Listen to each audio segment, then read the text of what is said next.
బాగి అమర్ ఇద్దరు కూడా ఒక రూమ్లో కూర్చొని ఉంటారు. ఇక అప్పుడు టీవీ చూస్తావా అని చెప్పి బాగిని అమర్ అడుగుతూ ఉంటే అలవాటు లేదని చెప్పి బాగి అంటుంది.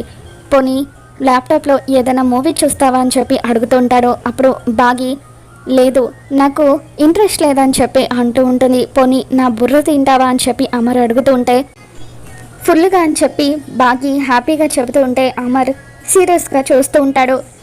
ఇక ఆ తర్వాత బాగి ఎఫ్ఎం పెట్టండి వింటాను అని చెప్పి అంటూ ఉంటే అమర్ ఎఫ్ఎం ప్లే చేస్తూ ఉంటాడు. ఎఫ్ఎం జాబ్ని మిస్ అవుతున్నావా అని చెప్పి అమర్ బాగిని అడుగుతాడు. అప్పుడు బాగి కొంచెం మిస్ అవుతున్నాను, కానీ అక్కతో మాట్లాడడం మాత్రం చాలా మిస్ అవుతున్నాను అని చెప్పి ఆరుని బాగి గుర్తు చేసుకుంటూ ఉంటుంది. అక్కన అని చెప్పి అమర్ కూడా ఆరుని గుర్తు చేసుకుని ఎమోషనల్ అవుతూ ఉంటాడు. వాళ్ళిద్దరూ మాట్లాడుకోవడం కిటికీ దగ్గర నిలబడి ఆరు వింటూ ఉంటుంది. అక్క నన్ను అడగకుండానే నా లైఫ్లోకి వచ్చింది, నాకు ఎంతో ధైర్యాన్ని ఇచ్చింది, కానీ ఎందుకో సడన్గా నా లైఫ్లో నుండి వెళ్ళిపోయింది అని చెప్పి బాగి అలా ఆరు గురించి చెబుతూ ఉంటే ఆరు అమర్ ఇద్దరు కూడా ఏడుస్తూ ఉంటారు.